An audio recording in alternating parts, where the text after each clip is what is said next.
Malvineros y malvineras, ¿cómo andan? Bueno, en esta ocasión tengo el enorme placer de presentarles a María Inestato, doctora en Historia por la Universidad de Buenos Aires, investigadora principal del CONICET y coordinadora del Grupo de Estudios Históricos sobre la Guerra. María Inés, muchas gracias por tu tiempo. No, gracias a vos, Francisco, por la invitación. Es un gusto estar aquí conversando sobre este tema que nos convoca a unos cuantos. Bueno, muchas gracias nuevamente. Bueno, comienzo por preguntarte, ¿no? Sobre, por supuesto, la historia de las Islas Malvinas, que es que uno de estos primeros trabajos los sitúas en la Primera Guerra Mundial, ¿no es cierto? Entonces, la pregunta es, ¿qué inaugura dicho periodo para la causa Malvinas, o al menos para que las islas formen parte del debate público de los intelectuales y de otros protagonistas de la Argentina de ese momento? Bien, a mí realmente yo llegué al tema de Malvinas justamente a través de la Primera Guerra Mundial y de estudiar esa movilización social en torno a la guerra, en la que descubrí que uno de los principales temas que aparece a lo largo del periodo es la invocación de Malvinas como causa nacional y como motivo determinante de cuál debería ser para cada sector de la opinión la posición de la Argentina frente a la guerra. En ese sentido, me llamó mucho la atención la intensidad con la que aparece Malvinas como un tema de propaganda, usado tanto por la propaganda alemana como también por los sectores neutralistas de la Argentina, durante ese conflicto, porque mi idea era que se trataba en realidad de Malvinas como una cuestión cara a la opinión pública recién en la década del 30. Entonces, me pareció un momento, un hito importante porque en realidad nos permite también cuestionar esas cronologías sobre la construcción de Malvinas como una causa nacional, ¿no? Que a veces, como vos bien sabés, en la literatura se marcan algunos hitos previos que en muchos casos se trata simplemente de opiniones de intelectuales, pero que están aislados de la masa de la sociedad, del conjunto de la sociedad. Entonces, aquí me apareció por primera vez Malvinas como una bandera que toman amplios sectores sociales y que aparecen en el debate, en los diarios, también en las movilizaciones callejeras, ¿no? Entonces, Malvinas se vuelve parte de la discusión de la sociedad sobre la política exterior, sobre con quién deberíamos estar alineados cultural y políticamente en ese contexto, y es un momento clave. No sé si podemos decir que es el momento inicial de esa construcción de Malvinas como una causa del conjunto de la sociedad, pero sí que ahí, por primera vez en lo que yo venía trabajando, veo que cuaja como algo realmente importante y como un factor de movilización muy intenso. Ujú, ujú. Y ahí también, digamos, lo que podemos sumar, ¿no es cierto? Vos que también trabajás mucho la cuestión bélica y la guerra, ¿no es cierto? Es que, la pregunta, mejor dicho, es si la batalla de Malvinas de 1914 entre británicos y alemanes motiva un poco también a este debate en donde, bueno, la guerra moviliza a las sociedades, ¿no? Las interpela como más de cerca. Eso, sin lugar a dudas, ¿influye en ese debate, en esa composición? Yo creo que algo influye porque, en primer lugar, nos trae la guerra cerca de nuestras costas. Por más que la distancia es grande, es la primera vez que podemos ver un conflicto de esa magnitud en el sur de la Argentina, ¿no? Y es en ese sentido lo que nos llama la atención, no solo por la cercanía, por la curiosidad del evento, sino también porque nos hace pensar en la propia defensa nacional, ¿no? Es decir, así como se produjo ese enfrentamiento entre británicos y alemanes en el Atlántico Sur, eso puede llegar a representar en algún momento una amenaza sobre la soberanía argentina, no solo sobre las islas, sino sobre el propio continente, ¿no? Sobre el sur de la Argentina. En ese sentido, me parece que activa mucho las impresiones que van a tener algunos actores vinculados con el mundo militar o más específicamente naval, ¿no? Que comienzan a desarrollarse un interés o una, digamos, una atención que hasta ese momento no se le daba a la cuestión. Y como vos bien sabés también, es un tema, el de la batalla de Malvinas, también que repercute mucho en la prensa masiva, ¿no? Es decir, a veces es la curiosidad, el morbo que genera la guerra, pasa lo mismo un poco en la Segunda Guerra Mundial con la batalla del Río de la Plata, que está muy cerca de la costa argentina, ¿no? Pero también son hitos como que movilizan o nos hacen repensar también en otros aspectos de la política del exterior o de la política de defensa del país en Ujú, relación con Malvinas. ujú. Es decir, Malvinas empieza a estar como un tema en agenda, la batalla de Malvinas contribuye mucho a esta cuestión, ¿no? El peligro del territorio o de, bueno, quiénes eventualmente pueden protegernos o ser un riesgo para la Ujú. soberanía territorial, si los británicos o los alemanes, ¿no es cierto? Y al mismo tiempo ahí surge otro interrogante que es, bueno, ok, surge el tema Malvinas como un interés de ciertos sectores intelectuales y de la sociedad. Ahora, ¿esas miradas son unánimes o empieza a haber diferencias, digamos, en la interpretación de la comprensión del tema Malvinas, ¿no? Ahí empiezan a haber como dos líneas muy claras, ¿no es cierto?, en ese sentido. Sí, podemos ver que para algunos Malvinas empieza a ser parte de la identidad nacional, ¿no? Es decir, se empieza a pensar en la construcción de Argentina como Estado, en las pérdidas territoriales que ha tenido a lo largo de la historia, y Malvinas emerge ahí, ¿no? Como una divisoria de aguas importante, en el sentido de que es como tal vez el último territorio que nos han quitado algunas de las otras potencias con las que estábamos en conflicto, ¿no? Y ahí empieza a cobrar entonces cierto interés para algunos sectores. Yo creo que todavía no está muy claro para todos los actores estatales, por ejemplo, o para la sociedad civil, la importancia que puede tener Malvinas en cuanto a términos geopolíticos o en términos territoriales, ¿no? Me parece que, pero se empieza a insinuar ya desde fines del siglo XIX y principios del XX, esta importancia que algunos actores le van a ir dando a Malvinas. Ujú. Ahí la pregunta en realidad iba en consonancia con, bueno, empieza a haber una prensa, un campo intelectual que se postula como aliadófilo, es decir, nosotros nos tenemos Ujú. que relacionar sí o sí con los países aliados, Inglaterra, Francia, contra las posturas neutralistas, ¿no? Aquellos que decían, no, nosotros no tenemos que parar con nadie, o que eventualmente tenían más acercamiento con el bando alemán. ¿No es cierto? Ahí también ubicamos algunos intelectuales y cierta prensa, que es, bueno, ahí se va dando una diferencia, ¿no es cierto?, en la interpretación también del caso. Sí, para los sectores que son más que nada neutralistas, estamos hablando de una coyuntura particular de la guerra, ¿no? Que es ¿Mm? la que se da a partir de 1917, cuando tenemos toda una seguidilla de episodios. Perdón. Es decir, vamos a tener en primer lugar el hundimiento de naves de bandera argentina por submarinos alemanes, el ingreso de los Estados Unidos a la guerra, la difusión de los telegramas enviados por el conde de Luxemburg a su gobierno, ¿no? Son toda una de las tantas crisis diplomáticas que hubo durante la Primera Guerra en Argentina, que nos enfrentó o a Alemania o al bando aliado, ¿no? Pero en este caso va a cobrar una mayor relevancia a partir del 17, se genera lo que se llama el Affair Luxemburg en relación a esto que mencionábamos recién, y es ahí cuando la opinión pública se divide entre los partidarios de continuar con la neutralidad, que hasta ese momento era indiscutida. Todos los sectores de la opinión simpatizaran con quien fuera, decían la política exterior que nos corresponde es la neutralidad, y los que dicen hay que romper con Alemania. Entonces, para los que sostienen que hay que mantener la neutralidad, Malvinas es una bandera importante, un argumento importante, porque va a señalarse justamente que no podemos nosotros alinearnos con los aliados porque uno de los principales, Gran Bretaña, nos usurpó las islas. Entonces, ese es un argumento importante porque empieza a hablarse en términos de apropiación, diríamos, de la idea de nación y de identidad nacional. Los sectores que defienden la neutralidad van a acusar a quienes quieren romper relaciones con Alemania de ser en realidad anglófilos o de no ser debidamente nacionalistas, ¿no? Entonces hay una discusión por quién es el que representa realmente los intereses de la Argentina y de la argentinidad.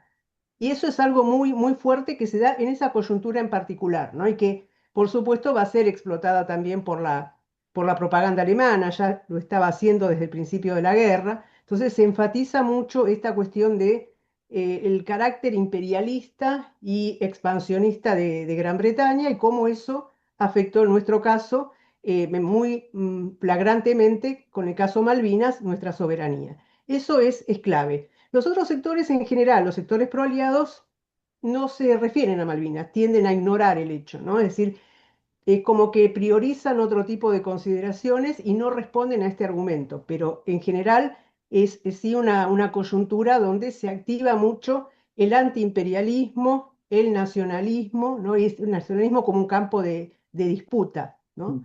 Así que efectivamente es una divisoria que va posteriormente a reeditarse también en la Segunda Guerra Mundial, no es algo que esté confinado a la coyuntura del 17-18. Ujú, ujú. Sí, qué interesante eso, ¿no? Como que me da la pauta de que esa política exterior que se está pensando, bueno, de repente empieza a incorporar a Malvinas de alguna manera, o por lo menos esta determinada prensa o sectores intelectuales dicen, che, bueno, esto también forma parte de nuestros problemas, ¿no? Y Ujú. lo ponen en el tapete. También mencionás, esto me causaba un poco de asombro, ¿no? Que si se quieres, no, o te lo consulto a vos, que es como una especie de precuela de lo que va a ser la Junta de Recuperación de las Malvinas de 1939, que vos hablás del Comité Argentino Pro Malvinas, ¿no es cierto? Sí, ¿Pudiste rastrear hasta qué punto llega esa militancia? ¿Es muy breve? ¿Se extiende más? ¿Alguno de sus es, al- integrantes? es muy efímero, es algo muy de la coyuntura esta en particular que hablábamos, incluso cambia de nombre durante la guerra. Son algunos de los nombres que aparecen asociados a esta entidad, no son realmente reconocibles, ¿no? No son intelectuales que uno pueda rastrear como tales. A veces se ve también por momentos la mano alemana, es decir, hay cierta sospecha de que en realidad esas entidades no serían totalmente autónomas o espontáneas, sino que estarían alentadas por sectores germanófilos de la opinión pública. Pero también hay incluso algunos sectores del radicalismo que forman, digamos, que van contra, en ese sentido, apoyando lo que sería la política oficial, ¿no? Tienen una reivindicación muy enfática de Malvinas. Y eso también a veces actúan en consonancia con estos comités, a veces de manera más autónoma, pero van a tener una actividad intensa en muchos, en la prensa, va a haber órganos de prensa muy vinculados también a algunos sectores del radicalismo que van a tomar la idea de Malvinas como un caballito de batalla durante todo este periodo. Y también, bueno, vamos a ver que en actos públicos hay volanteadas, se corean muchas consignas vinculadas con Malvinas, ¿no? La idea básica de las Malvinas son argentinas, devuelvan las islas, ¿no? Es decir, hay toda una serie de elementos que luego nosotros los vamos a ver a lo largo del siglo XX, en otros momentos como clásicos, ¿no? Y que uno los ve aparecer muy en germen acá. Claro. Sí, sí, totalmente. Y en una época que en un momento parece no insinuarlo y que sin embargo, nada, va despertando esto, ¿no? Eh, Ujú, Ahí sí, haciendo un salto, ¿no es cierto? Y por ahí ya hablando de una década en donde sí se empieza a presentar como más familiar esta idea de la causa Malvinas, ¿no? Porque evidentemente hay un reverdecer o un fortalecimiento del tema, ya empieza a ser la década de 1930, ¿no? Entonces, ¿qué empiezan o por qué también podemos empezar a ver esto, ¿no? ¿Qué pudiste vos rastrear, ¿no? Vos hiciste un trabajo sobre una revista, ujú. Piurita, si mal no me equivoco, donde vas ubicando esto. ¿Qué empieza a dar en ese sentido la década del 30 para ver también este incremento o esta popularidad tal vez de la causa Malvinas? Yo creo que hay una confluencia de factores que tienen que ver con esa coyuntura en particular, que por un lado está todo lo que es el efecto de la crisis del 29, de la Gran Depresión a nivel global, ¿no? Y de cómo entonces se van reubicando los países para tratar de capear esa crisis. Y en el caso de Argentina vamos a tener lo que fue el Pacto Roca-Runciman en 1933, ¿no? Esta idea justamente de buscar mantener el vínculo comercial con Gran Bretaña a toda costa para evitar que eso impacte negativamente en la Argentina. Y esto va a dar lugar a reacciones de diferentes sectores de la sociedad, particularmente de los intelectuales, que, bueno, por supuesto van a poner en entredicho la legitimidad de esa medida, ¿no? Entonces va a haber un reverdecer del nacionalismo, de un nacionalismo antiimperialista, que en algunos casos va a ser incluso antiliberal y va a empezar a rastrear, como es el caso de los hermanos Irasusta, ¿no? A rastrear en el siglo XIX los orígenes de ese vínculo con Gran Bretaña que derivó en la usurpación de Malvinas. Entonces, tenemos ese contexto, ¿no? Como de crisis internacional y de cómo las élites argentinas responden a esa crisis y las respuestas que generan. También hay otro elemento que me parece que todavía no fue debidamente estudiado, que es el impacto también del centenario de la usurpación de 1833. Hay algunos incidentes en torno a la emisión de estampillas por parte de Gran Bretaña, pero no mucho más. Sería interesante probablemente estudiar qué tanta repercusión tuvo en la opinión argentina, ¿no? Si hay gente que toma esta fecha como momento de reflexión, de reivindicación de la soberanía argentina, de cuestionamiento, pero me parece que es el contexto de avance del nacionalismo en términos culturales, pero también políticos, ¿no? Porque los 30 son, en el marco de la llamada década infame, son movimientos muy activos que bueno, van a florecer en diferentes sectores políticos antiliberales, pero también liberales, ¿no? Hay, como lo mencionábamos, lo mencionabas vos con el caso de esta revista, si querés nos avanzamos luego en eso, aparece Malvinas aparece reivindicado por sectores que son nacionalistas, en algunos casos, no en todos, antiimperialistas, y que sean del signo político que sean, tienen en común esa defensa de la soberanía argentina y esa crítica a la política exterior que lleva adelante el gobierno. Entonces, Mm. los 30 son como el momento de florecimiento de Malvinas de la mano del florecimiento del nacionalismo también. Mm, Sí, bueno, de hecho, ¿no? Un integrante por ahí de esas corrientes aliadófilas que habíamos dicho antes, como es Alfredo Palacio, si mal no me equivoco, Ujú. empieza a tener una militancia muy activa durante la década del 30 de decir, che, bueno, las Malvinas son argentinas, esta idea de la presentación en el Senado, la Junta de Recuperación, es decir, bueno, sí, hay un movimiento interesante ahí, ¿no? Y ahí, ¿qué Sí. rol cumple esta revista que vos examinaste? Bueno, si querés sumar algo más de Palacios.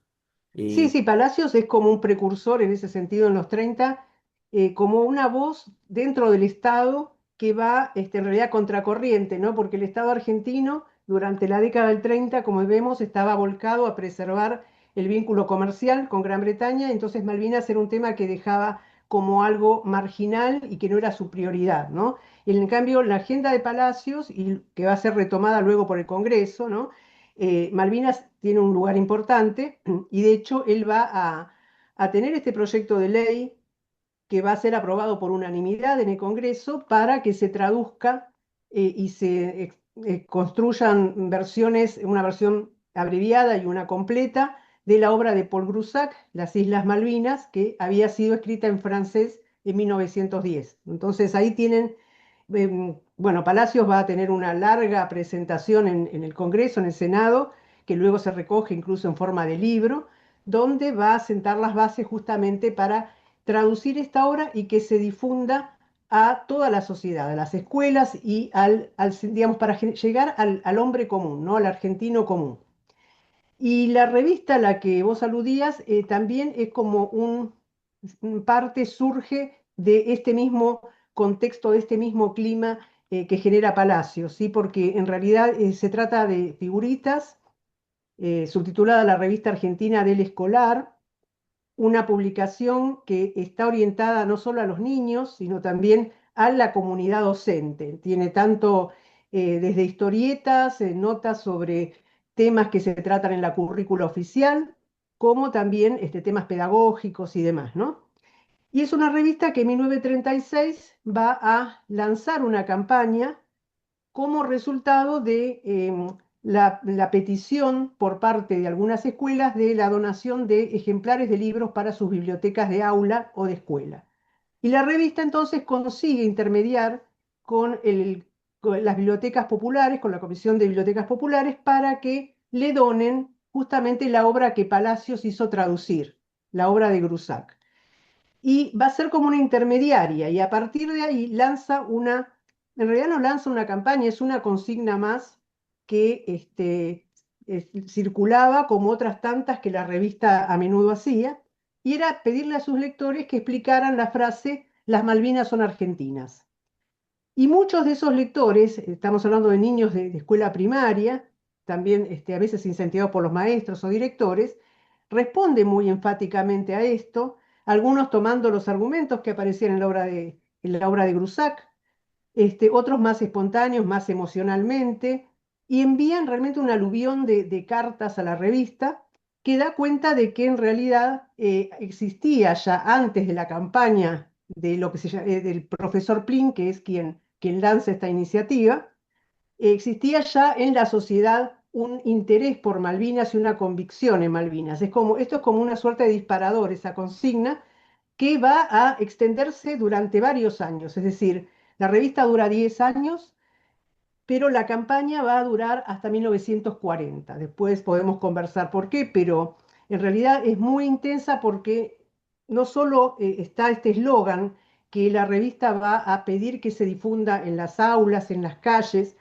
en una serie de estampillas que no tienen valor comercial, pero que la revista regala a los lectores para que las pongan en su correspondencia con otros niños de todo el país, incluso de América Latina. Hay mucha circulación de eso. Luego vamos a tener una campaña para que se designe el 10 de junio como Día de las Malvinas, cosa que, como sabemos, no ocurrirá hasta 1973, pero que la revista en eso es pionera y da cuenta también de cómo la comunidad educativa en distintos lugares del país va a responder en esas fechas organizando actos alusivos, fomentando la existencia de obras por parte de los alumnos que recogen esta consigna, ¿no? Entonces, realmente es una actividad muy intensa donde la revista va a utilizar toda una serie de argumentos muy propios diríamos, del marketing actualmente, Ujú. porque utiliza leyendas que uno podría tomar como publicidad subliminal, ¿no? Es decir, recuadros que aparecen en cualquier parte de la revista, sin ninguna posición predeterminada, en mapas, donde se dice las Malvinas son argentinas o se reflexiona sobre el uso de la fuerza como base del reclamo británico, ¿no? El rechazo a ese uso de la fuerza. En fin, hay toda una serie de estrategias que utiliza la revista para incentivar esto en los lectores y que realmente es muy exitosa y que hay incluso recuerdos de algunos intelectuales. Yo había recopilado algunos, por ejemplo, de María Esther de Miguel, la escritora, de Eva Giberti, entre otros, ¿no? Que recuerdan el impacto que tuvo la revista en ellos como niños, ¿no? En esto de hacerles descubrir Malvinas, qué era Malvinas y por qué era una causa cara para la Argentina, ¿no? Y esos testimonios de Y esas mujeres que acabas de decir, ¿de dónde los pudiste extraer, digamos? ¿De la propia los revista? extraje no, estaban sueltos en distintas obras, ¿no? También tenemos José Luis Dimas, también la Bien. reflexión en sus memorias. En el caso de María Esther Miguel también en sus memorias tiene una reflexión. Wow. En el caso de Giberti era una declaración que hacía si no me equivoco, en página 12, ¿no? Es decir, sobre otros temas. Entonces son cosas que aparecen así medio sueltas, Claro. perdón. Wow. Pero en el caso de María Esther de Miguel es interesante porque ella tiene mucho afecto por la revista porque de hecho debutó como autora allí. La revista pedía a los chicos que escribieran composiciones y ella envió a los creo que 7 años su primer texto sobre las Malvinas son argentinas, que en ese sentido fue la primera vez que vio su nombre en letra de molde, ¿no? Son diversas, digamos, son testimonios aislados que uno puede ir encontrando, pero que dan cuenta de que esa prédica no cayó en el vacío, ¿no? Sino que por un lado, recogió toda una demanda social que no estaba atendida desde el Estado y por otro que también prolongó esa convicción en varias generaciones.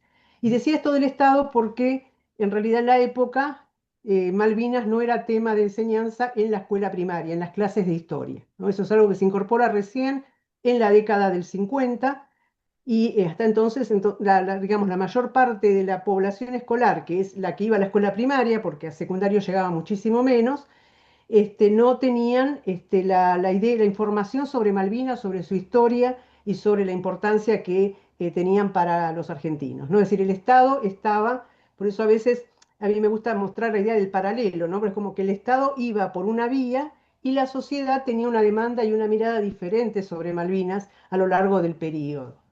Ujú. Ahí, sí, totalmente, ¿no? Como en un momento del texto lo mencionás, como ante este faltante, bueno, cómo la revista de alguna manera iba supliendo y era destinada a este público de escuela primaria, ¿no es cierto? Y era muy interesante, ¿no? La potencia que en definitiva va logrando. Ahí te pregunto ¿cuándo es el primer artículo que publica la revista ahí, figuritas de esto, digamos? ¿Cuánto tiempo era que se extiende esta campaña? Y la campaña dura entre 1937 y 1940, es decir, se interrumpe por la Segunda Guerra Mundial, Ujú. porque ahí también la causa Malvinas se activa en la propaganda también de diferentes sectores, muchos movimientos nacionalistas van a predicar sobre Malvinas, van a ser muy activos, incluso Figuritas retoma muchas de las actividades que realizan diferentes asociaciones nacionalistas. Pero encontramos una coyuntura muy particular que es la de la neutralidad argentina ante la guerra y una neutralidad muy estricta, a diferencia de lo que fue con la Primera Guerra Mundial. Entonces hay toda una cerrazón, diríamos, ¿no? Se va a cortar mucho la libertad de prensa y de expresión, el derecho de reunión. Entonces, todos esos temas como Malvinas, que parecen, digamos, son sensibles, que pueden ser explotados por la propaganda alemana en este caso, se van a silenciar. Esto genera pues muy rápido, es una cuestión que de un número al otro desaparecen las menciones y de hecho quien promueve esta campaña dentro de la revista termina renunciando y se termina yendo por un tiempo, porque él decía, una cosa no tiene nada que ver con la otra, que nosotros defendamos la causa Malvinas no quiere decir que seamos pro-nazis ni que estemos en contra de Inglaterra. Y de Mm, hecho, él es digamos, el profesor Plin, que es en realidad el seudónimo de Vicente Cacuri, es un liberal clásico en el sentido de que va a reivindicar Malvinas, pero desde la perspectiva liberal, no del conflicto, no del antiimperialismo, ujú, no va a denunciar a Gran Bretaña como una potencia expansiva o saqueadora, como muchos sectores del nacionalismo hacen, sino que él va a decir, nosotros tenemos un buen vínculo con Gran Bretaña, y como parte de esa amistad tradicional debería Gran Bretaña cedernos las islas, ¿no? Entonces hay una mirada un poco más, comparada con la de los nacionalistas, es menos ríspida, ¿no? Es como mucho más amable en relación al vínculo con Gran Bretaña, pero de todas formas es muy clave en la reivindicación de Malvinas. ujú. Lo mismo va a pasar con, vos señalabas la Junta de Recuperación de Malvinas, que se crea en el 39.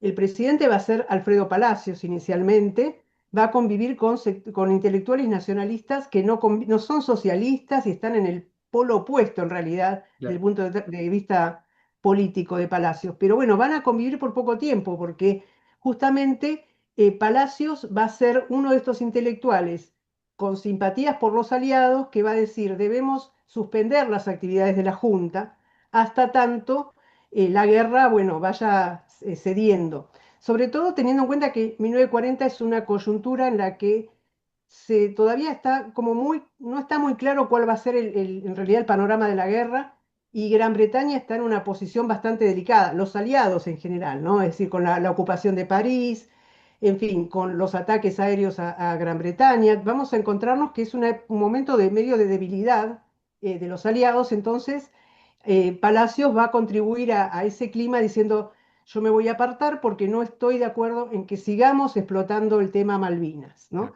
El resto de la Junta continúa su labor y de hecho en este periodo es cuando bueno, se va a elaborar por concurso lo que va a ser la Marcha de las Malvinas que conocemos nosotros, es decir, una iniciativa desde abajo, ¿no? Desde la sociedad Claro. civil y en una coyuntura complicada de la guerra. Pero bueno, eso es parte de ese panorama en el que, como decimos, Malvinas va a ser importante para la propaganda, digamos, nacionalista, para los sectores defensores también de la neutralidad, pero no se puede expresar tan abiertamente como en la Primera Guerra Mundial, por todas estas restricciones que imponen los sucesivos gobiernos a la opinión pública. Ujú, ujú.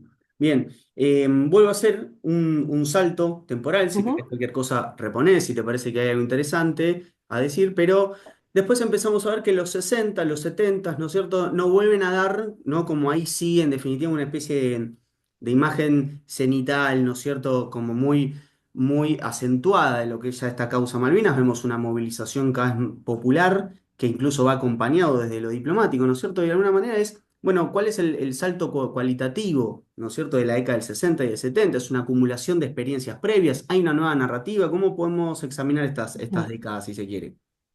Bueno, es en realidad muy interesante lo que pasa en las décadas de 60 y 70, porque hay como una aceleración y una radicalización de Malvinas.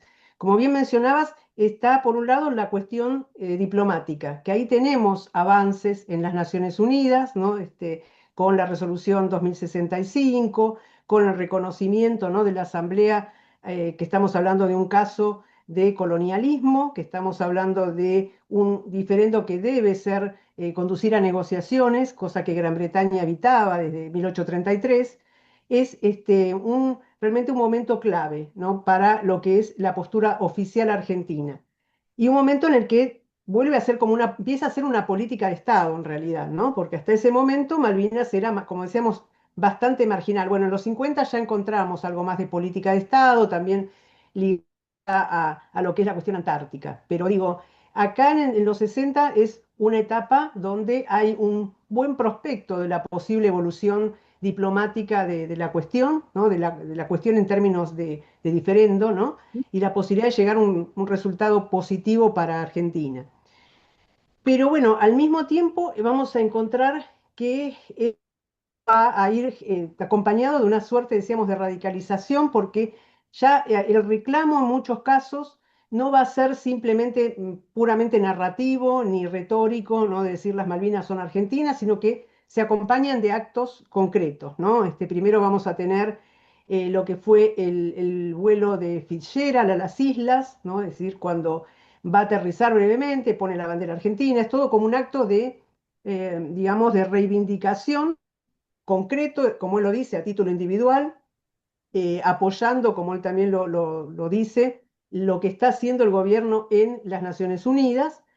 Luego tenemos lo que es la Operación Cóndor, ¿no? Donde tenemos el desembarco, ya bueno, en realidad el secuestro del avión de aerolíneas por un comando nacionalista, el desembarco, bueno, las banderas argentinas que se instalan en las islas, el reclamo al gobernador, en fin, toda una serie de episodios que terminan, digamos, que implican un hecho de fuerza, ¿no? Ahí es ya una idea de la acción de la propia sociedad independientemente del Estado, ¿no? No hay una reivindicación en ese sentido de la política diplomática oficial y que es, bueno, un episodio importante que termina con estos jóvenes nacionalistas procesados, juzgados, encarcelados luego, ¿no? Pero es un hecho que es importante dentro de lo que es el desarrollo de esta causa Malvinas, ¿no? Porque involucra la acción directa. Luego tenemos otro elemento que es importante, es bueno, también la visita que va a realizar poco después Héctor Ricardo García, el director de Crónica, a las islas, con la excusa de bueno, también va con Fitzgerald en esta incursión, con la excusa de entrevistar a Lord Chelmsford, que estaba de visita en las islas, ¿no? Pero bueno, no se proclama como un intento de reivindicación, pero son como episodios que van generando también cierta zozobra en los isleños, ¿no? En la idea de que, bueno, los argentinos ya han venido 3 veces sin ningún tipo de anuncio y de manera directa a nuestras islas, es probable que intenten algo más armado, ¿no? Y eso va a llegar también a un punto importante en los 70. Ahí hay, bueno, bastantes discusiones en el Congreso donde hay una reivindicación explícita de digamos, de un mayor compromiso, diríamos, de lo que sería la política oficial respecto de las islas. Porque decimos, hay conformidad en que se abrió la instancia de diálogo, pero estamos luego del acuerdo de comunicaciones a través de un estancamiento, diríamos, ¿no? Porque a lo que conduce es a que Argentina quiera ganarse la buena voluntad de los isleños a través de la prestación de toda una serie de servicios, mientras que Gran Bretaña, ¿no? Se ve aliviada del peso de esos gastos, pero tampoco cede en la devolución de las islas. Entonces, ese empantanamiento de la cuestión lleva a la impaciencia de algunos actores intelectuales o políticos, ¿no? Que en el Congreso se escuchan esas voces de diferentes partidos, o encontramos tanto del radicalismo, del peronismo, de partidos provinciales, que cuestionan esa lentitud o esa demora en resolver lo que atribuyen a veces a los gobiernos como falta de decisión o como falta de interés, ¿no? en recuperar las islas. Y ahí a veces aparece ya la demanda de una acción directa, de una reivindicación del uso de la fuerza para recuperar las islas. Eso es como cualitativamente, frente a todo lo que veníamos viendo, es un salto muy importante, porque hasta ese momento siempre era la idea de quienes reivindicaban la soberanía argentina, era justamente marcar los derechos recordar nuestros derechos jurídicos, históricos, geográficos sobre las islas, reclamar sí más decisión, pero la idea de una acción directa no había aparecido en el horizonte todavía, ¿no? Y aquí es la propia sociedad la que empieza a ver como una vía alternativa a la política oficial esa acción directa. Y bueno, García lo va a encarnar muy claramente, ¿no? Él ya había estado, él es partícipe de todos estos episodios que habíamos mencionado en los 60, ¿no? Tiene la cobertura exclusiva de el retorno de Figuera luego de su viaje a las islas, va a estar justamente convocado por Dardo Cabo para acompañarlos a lo que fue después el operativo Cóndor, que bueno, García dice no conocer de antemano lo que estaba ocurriendo, pero simplemente que él fue elegido como voz de la prensa para representarlos, y luego, como decíamos, también el nuevo vuelo que él lleva adelante. Y en el 74 tiene una medida que, bueno, le va a valer la clausura del diario, que es justamente la de llamar a una movilización de voluntarios para recuperar las islas, ¿no? Es decir, utiliza el diario como una plataforma desde la cual solicitar a la ciudadanía que aquellos que estén dispuestos puedan ir. No aclara muy bien en realidad ni cómo iría, aunque dice, bueno, podemos ver cómo el diario consigue los medios para ir físicamente a las islas. No aclara si va a implicar esto combate o no, o simplemente es una movilización masiva como para mostrar el interés que hay en las islas en parte de la Argentina, pero lo cierto es que, según dice él, en 3 días, más o menos 20.000 personas envían sus adhesiones al diario y dan su nombre, apellido, de todo el país, de todas clases sociales, ¿no? Entonces, él va a decir justamente, ahí va a tener, bueno, una clausura del diario, porque además de promover esto, que es visto como un acto de sedición, si se quiere, también se dirige a Isabel Perón, diciéndole atrévase Isabel, ¿no? Como mostrando una crítica directa a la política oficial, en el sentido de decir, bueno, acá se hace falta mayor voluntad y hace falta una decisión más firme, ¿no? Entonces, eso es como un hito que a mí me parece que es como lo que termina luego conectándonos con 1982, ¿no? Ujú. Porque siempre digo, la Operación Rosario es popular y la posterior guerra, ¿no? Es popular en la sociedad porque no surge de la nada, sino que ya encontraba estos antecedentes de considerar como viable, como factible o legítimo el uso de la fuerza para recuperar ese territorio perdido. Mm. Sí, digamos, la tapa del diario que decía Atrévase Isabel decía invadir las Malvinas, ¿no? O sea, invadir las Sí. Malvinas, Atrévase Isabel, lo cual marcaba ya un poco las pautas del calor que estaba adquiriendo la discusión y de por qué le suspenden el diario durante un tiempo, ¿no? Ujú. Y cuando se le suspenden el diario a Héctor García, también hay como, era una respuesta a la Cancillería o la Cancillería argentina le responde al diario de alguna manera. ¿Cómo se va dando también el diálogo con el gobierno de Isabel ya para ese momento? Sí, en realidad la campaña de Crónica se lanza como resultado de unas declaraciones que hace a la prensa el entonces canciller Alberto Viñes, donde le preguntan por Malvinas y él dice que hay dos alternativas, o invadirlas o negociarlas. Entonces, ahí es un poco lo que responde Crónica con su propuesta de invasión, ¿no? Y de justamente recurrir a esa estrategia y a cuestionar lo diplomático. Bueno, posteriormente el diario, sí, como señalás, está más de un año cerrado, está procesado por bastante tiempo más García y la campaña, bueno, va perdiendo fuerza, ¿no? Además, luego tenemos hasta el 82, que con lo que hablábamos recién de la Operación Rosario, bueno, viene la instauración de la dictadura y con eso también se va perdiendo la movilización y el debate público en torno a ese tema. Ujú, ujú. Bien, sí, y ya para hacerte también la última pregunta que va en relación con esto que estabas diciendo, ¿no es cierto? Es como que la década del 70 va incrementando el calor de la discusión, vamos teniendo episodios de estas características, se puede sumar también el día en el que el buque Storni cañonea al buque de la misión Shackleton, ¿no es cierto? Entonces, tuvo una serie de indicios que iban marcando esto, ¿no? El fragor de la discusión. En paralelo incluso a acuerdos de comunicaciones que seguían su curso, es decir, trabajadores Ujú. argentinos que iban a las islas, marcos de negociaciones, resoluciones de Naciones Unidas, etcétera. Pero bueno, en efecto, eh, la pregunta que te hago es, bueno, ¿qué empieza a dejar todo esto, todo lo vivido en esta década del 70 para después llegar a un episodio como el 2 de abril, mejor dicho?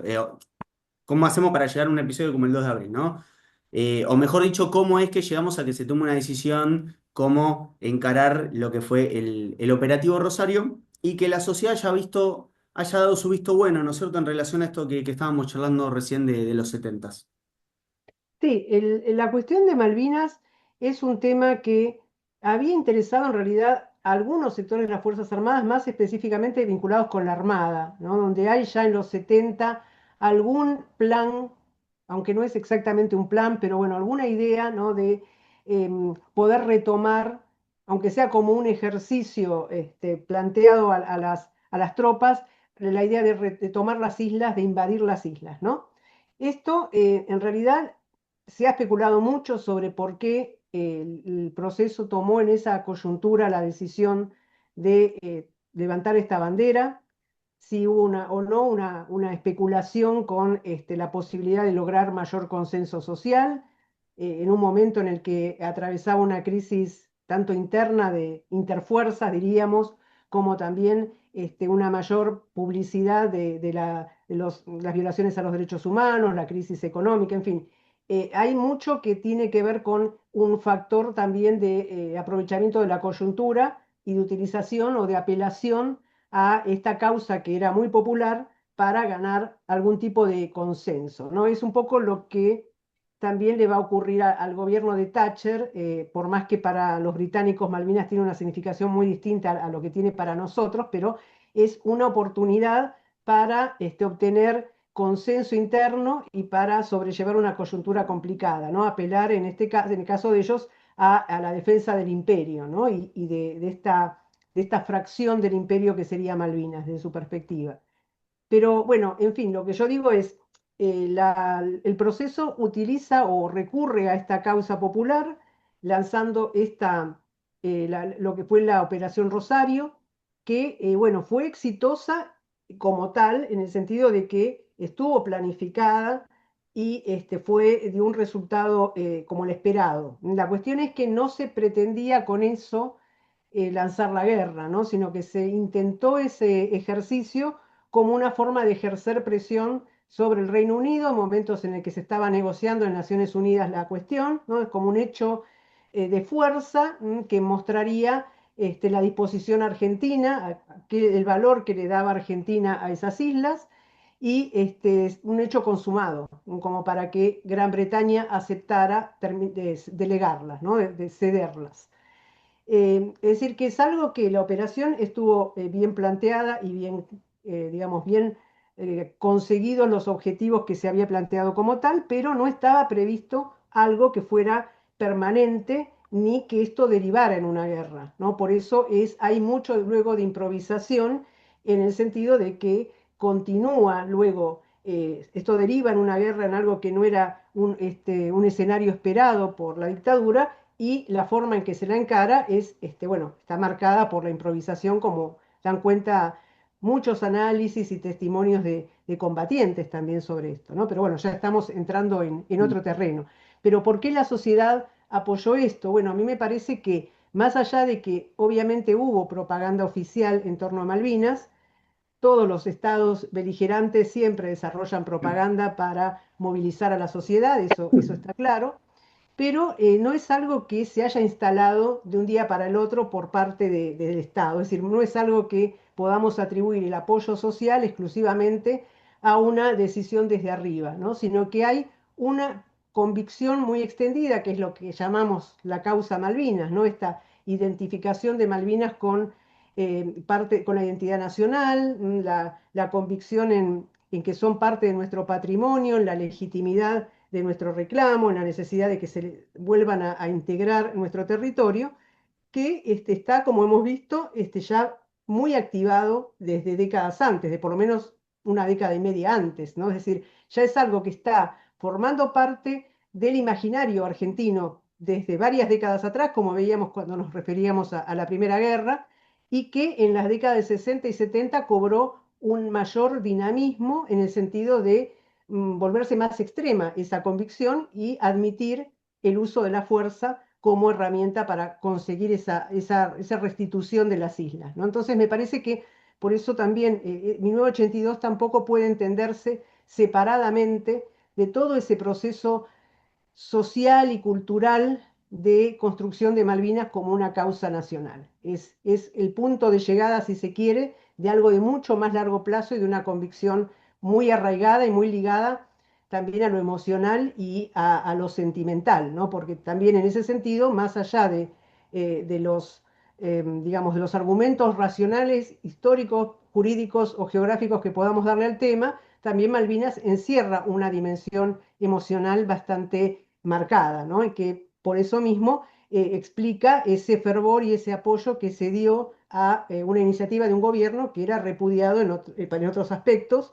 desde el punto de vista político, ¿no? Pero que en ese sentido fue creando esa suerte de unión sagrada, entre comillas, ¿no? Que es la expresión con la que se suele hablar a veces de conflictos como las guerras mundiales para mostrar cómo se dejan de lado divergencias más sectoriales o más generales en pos de una unidad coyuntural en torno a una causa común. Ujú. Bien, María, excelente. Me parece ahí que estás diciendo algo incluso que empieza a ser cada vez más incluido en los nuevos debates, que es esta idea de, bueno, no entender el 2 de abril como algo que haya nacido ahí, sino que algo que venía, sin lugar a dudas, de hace mucho tiempo atrás y que evidentemente venía acumulando tensiones, intereses y este nivel de convocatoria para que una decisión de estas características haya sido posible o al menos, digamos, ¿no?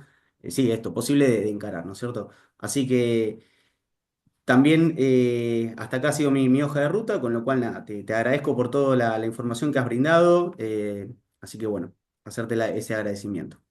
No, gracias a vos, ha sido un placer conversar con vos, Francisco.